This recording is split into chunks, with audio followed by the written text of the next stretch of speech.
Hello friends, welcome to my channel Core Biotech.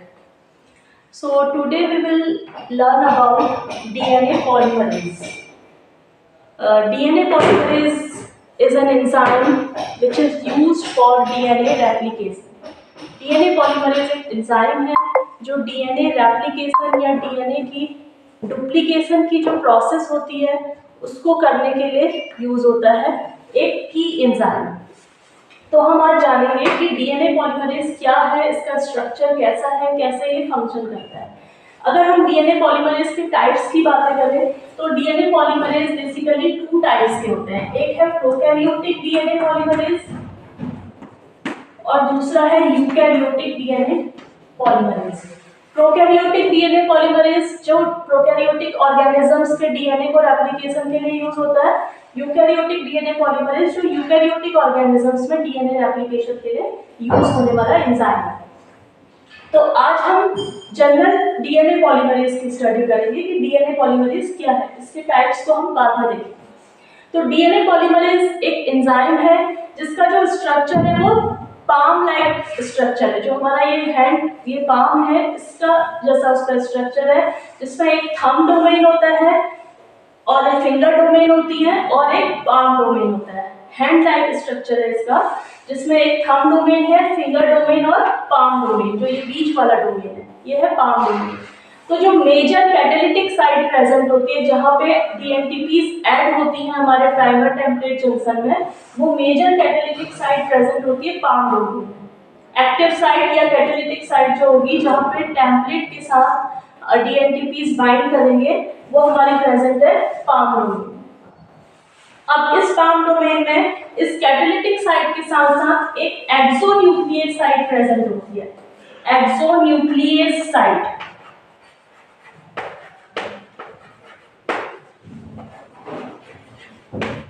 Exonuclease site का function क्या है? इसका फंक्शन है प्रूफ रीडिंग का। प्रूफ रीडिंग मींस हमारा डीएनए पॉलीमरेज एंजाइम इतना एफिशिएंट है कि वो कुछ भी मिसमैच ऐड ना हो। अगर हमारे सीक्वेंसेस टेम्पलेट के अकॉर्डिंग जो सीक्वेंस हैं डीएनए न्यूक्लियोटाइड सीक्वेंस आएंगे वो as per the complementary base pairing add होंगे। एडेनिन अगर है टेम्पलेट में तो थाइमिन बेस होना चाहिए, ग्वानिन अगर है तो साइटोसिन बेस होना चाहिए। इसके अकॉर्डिंग आपके सीक्वेंसेस ऐड होते हैं। अगर कोई मिसमैच यहाँ पे हो गया, कोई इनकरेक्ट सीक्वेंस अगर ऐड होता है तो उसी टाइम पे हमारा जो प्राइमर टेम्पलेट जंक्शन है, प्राइमर टेम्पलेट जंक्शन शिफ्ट होके एक्सोन्यूक्लियस साइट पे आ जाता है। और फिर यहाँ पे जो इनकरेक्शन है, जो इनकरेक्ट बेस पेयरिंग हुई है उसका करेक्शन होता है। उसी करेक्शन को बोलते हैं proof reading. Proof reading means correction of mismatch basis और डिलीशन ऑफ मिसमैच बेसिस। फिर जब इनकरेक्ट बेस पेयर्स जो यहाँ पे ऐड हुए थे जब वो रिमूव हो जाते हैं तो वापस हमारा प्राइमर टेम्पलेट जंक्शन अपनी कैटालिटिक साइट पे पहुंच जाता है। और कैटालिटिक साइट में जाने के बाद उसमें according to the template dNTPs 3' hydroxyl site पे आके ऐड होते जाते हैं।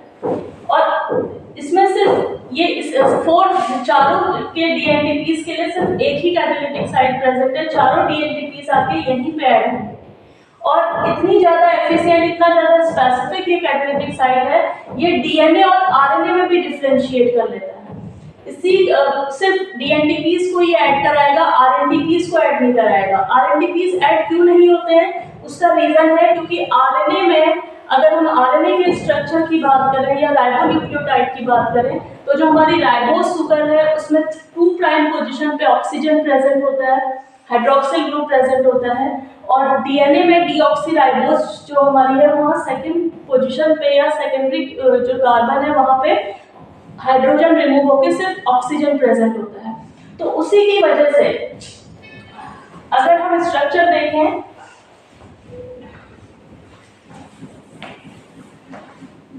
आरएनटीपी का, हमारी राइबोस सुगर है, यहाँ पे इसके साथ बेस ऐड होगा और 5' पोजीशन पे फॉस्फेट ग्रुप ऐड होगा। First prime, second prime, third prime, fourth prime और यहाँ पे इसमें 5th प्राइम CH2OH। यहाँ पे इसमें फॉस्फेट ग्रुप होगा, तब ये बनेगा आपका न्यूक्लियोटाइड, राइबोन्यूक्लियोटाइड। तो जो हमारा सेकंड पोजीशन है इसमें OH प्रेजेंट होता है RNA के केस में, और इसकी वजह से ही, इसके स्ट्रक्चर की वजह से ही ये यहाँ पे फिट नहीं हो पाता है, इस वाले पोजीशन पे ये फिट नहीं हो पाता है।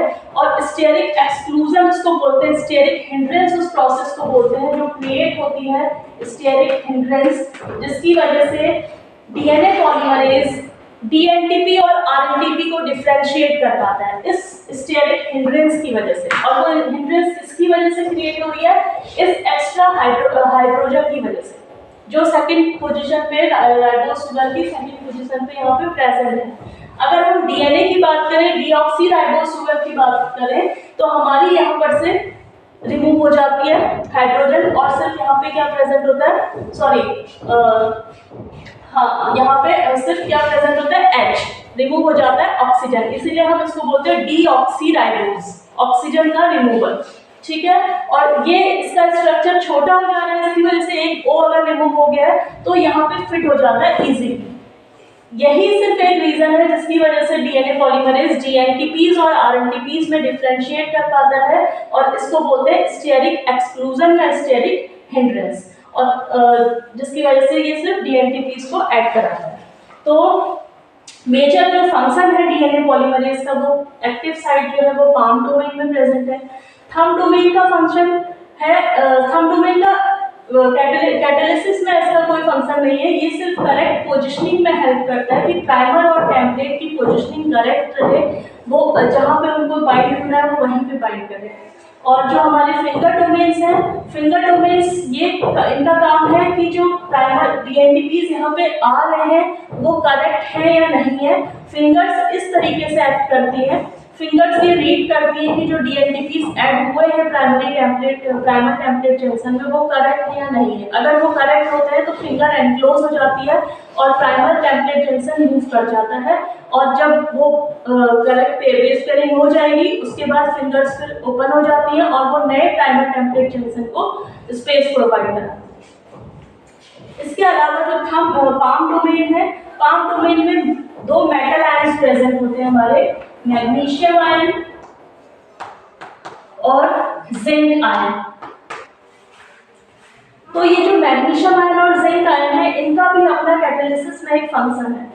मैग्नीशियम आयन क्या करता है, जो यहाँ पे 3 प्राइम पोजीशन पे 3 प्राइम हाइड्रोक्सिल ग्रुप प्रेजेंट है, ये वाला, इस हाइड्रोक्सिल ग्रुप में O की H के साथ जो इनके बीच की जो एफिनिटी है उसको लूज करने का काम है इसका मैग्नीशियम आयन का।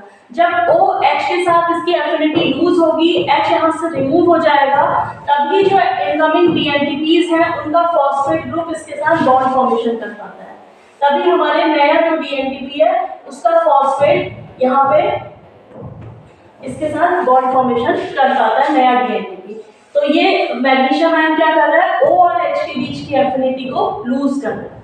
और जिंक आयन क्या करता है, तो जब ये जो फॉस्फेट है अल्फा फॉस्फेट के बीच में और इसके बीच में बॉन्ड फॉर्मेशन होगा, फॉस्फोडाइस्टर यहाँ पे बॉन्ड बनेगा, तो जिंक आयन क्या करता है, जब दो फॉस्फेट बीटा फॉस्फेट और गामा फॉस्फेट जो यहाँ से रिमूव हुए हैं, beta phosphate and gamma phosphate, जो 2 एक्स्ट्रा फॉस्फेट ग्रुप थे जो वो रिमूव हो गए, उनमें नेगेटिव चार्जेस प्रेजेंट हैं। उन नेगेटिव चार्जेस अगर ये दोनों एज इट इज प्रेजेंट होते तो दोनों में नेगेटिव चार्ज प्रेजेंट है और दोनों एक दूसरे को रिपेल करते हैं। तो ये जिंक आयन क्या करता है, उसके दोनों के नेगेटिव चार्जेस से बाइंड करके उसको स्टेबलाइज करता है, पायरोफॉस्फेट को स्टेबलाइज करता है, क्योंकि यही पायरोफॉस्फेट की जब हाइड्रोलिसिस से हमको एनर्जी मिलती है और वही एनर्जी यूज होती है for the addition of next DNTPs। Okay, so ये था DNA पॉलीमरेज की पूरी फंक्शनिंग और उसका structure. Thank you for watching my video.